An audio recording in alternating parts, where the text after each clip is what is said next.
but it's always a choice, because I can't use a 12 megahertz transducer and try to do an abdomen, right? It's not going to penetrate 20 centimeters down into the body the way I need it to.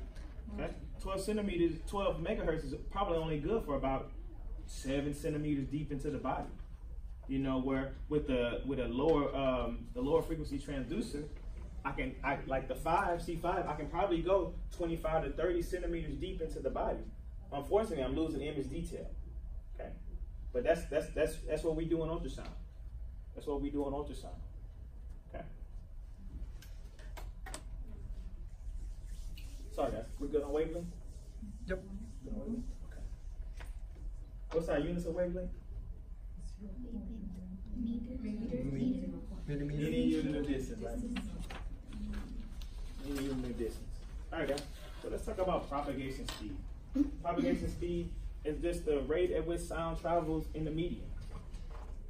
Okay. The rate at which sound travels in the medium. Let me get that on my book. All right.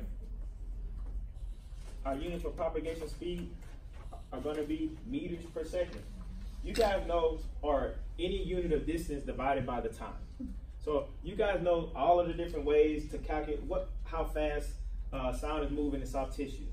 One of them, 1540 meters per second, 1.54 millimeters per microsecond, or 1.54 kilometers per second.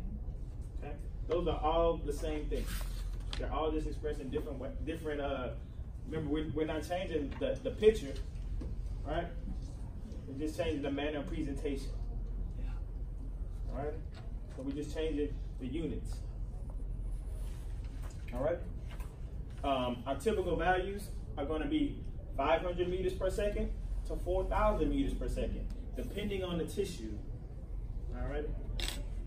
Propagation speed is determined by the density and the stiffness of the medium that's being traveled. Remember, it's a mechanical wave. Sound waves are mechanical, so they need a medium to travel through. All right. It's not like an electromagnetic wave, which can just travel in air, right? Just think about this, guys. I was reading something. This kind of helped put it in perspective. As far when you think about thunder and lightning, you always see the lightning first, and then you hear the thunder afterwards, right?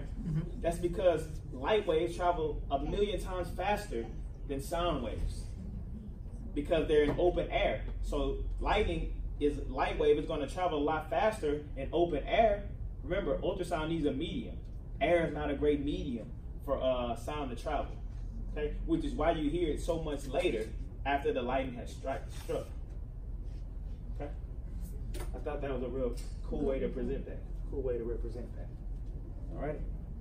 So propagation speed is always determined by the medium in which it's traveling. Okay.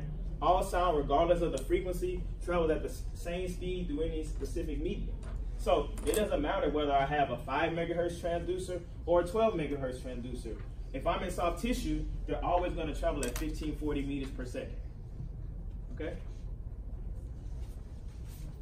But also if I have a transducer that is traveling, I can have two 12 megahertz transducers, and I have one in metal and one in the body. They're not going to travel at the same speed. They're going to travel at the speed according to that medium. Okay, so that's why, regardless of the frequency, it's going to travel at the same speed through any specific medium, whether it's air, whether it's metal, whether it's a solid, liquid, or gas. It's going to travel at different speeds. Yes, ma'am. So, depending on the tissue, so would that change the 500 to 4,000? No, that's the range. The range is already calculated, but by the different tissues within the body. Okay. It's already calculated from bone or from lungs to bone, right? That would be the range right there. And if you look on your table 3.3, you kind of see that that's kind of the range right there, right? From 500 to 3,500, right? Oh, okay. That's already our range right there. So our typical values are going to lie between that. So I'll say from the alveolar sacs in the lungs to the bone, It's already been calculated, and that's kind of that range right there, 500 meters per second to 4,000 meters per second. Okay. Again, propagation speed always determined by the medium, and it is not adjustable, guys. It's not adjustable, okay? Because it's determined by the medium. There's nothing we can do to change somebody's medium, okay? So, the speed of sound in soft tissue, we already talked about this, either 1540 meters per second, 1.54 millimeters per microsecond, or 1.54 kilometers per second. Okay? This is the one that we take on the intro, right? Yeah. Y'all know all these numbers. That's why I really gave y'all these numbers early, just like I gave you the range of audible sound. I gave you all of that early, you know, because I knew we were going to use it. That's why I say don't ever forget those. So we're going to use that. Something like that for CT? Absolutely, absolutely. They have that exactly. Matter of fact, it's exactly like that for electromagnetic radiation. You know, it's exactly the same as Hounsfield units. You know, because what is it, 700 for water? That's kind of the meat in the middle. You know, and it goes up and down according to whether it's solid or air. Okay. So I do want you guys to know, you know, this chart right here, this table 3.3. Yes. So the reason it travels so slow in the lungs is because the lungs have air. Okay. The rate at which sound travels depends on, like I said, the stiffness and the density of the tissue. Or just think about the molecules, guys. I'm gonna come right back to that. Think about the molecules. So this would be air, this would be liquid, this would be a solid. The space between the molecules is gonna determine the speed. So these molecules is gonna be able to transfer the sound a lot better in a solid because the molecules are a lot more packed in together than it would be in air because they're more spread out. Okay? So it's not going to be able to travel as fast because it's going to take much longer for those molecules to communicate with the next one and pass on that sound. Okay? Finance, we good? Mm-hmm. Okay. Go back right here. Okay. So that's why in bone, which is a lot, the molecules are a lot tightly packed. That's why it travels so much faster in bone than compared to the air in the lungs, right? Okay, and our middle ground would be our soft tissue, which is the ultrasound machine is built to assume that that sound travels at 1540 meters per second because that's our medium, it's soft tissue, right? Because we're always looking at organs.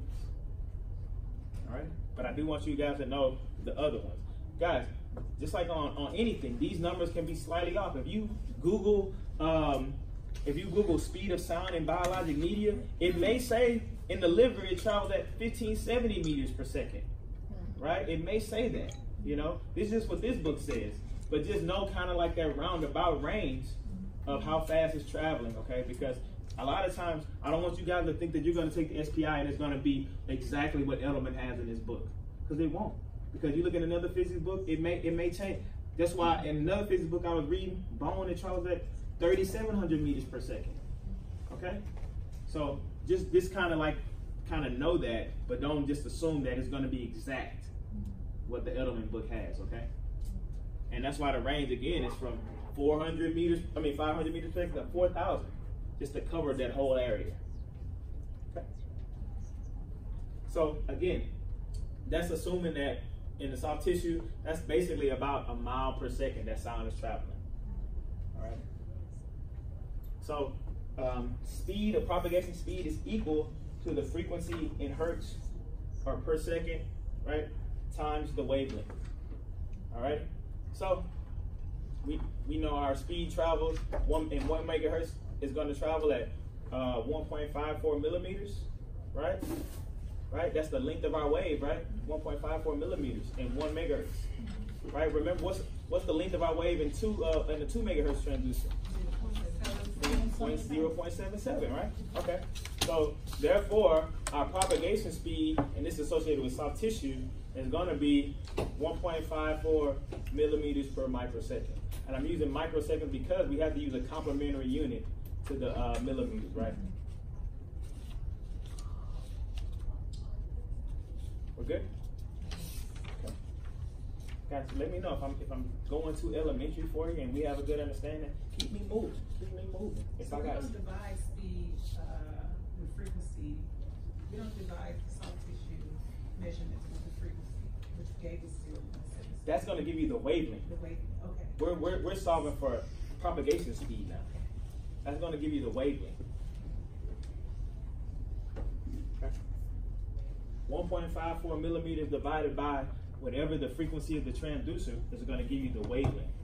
Okay. Propagation speed is equal to the frequency times the wavelength. All right. I know the book they had that example. That's why I wanted to include this on the slide. Okay. And this isn't on yours, guys. I was trying to go a little more in depth over the weekend, so I added a slide or two. Sweet.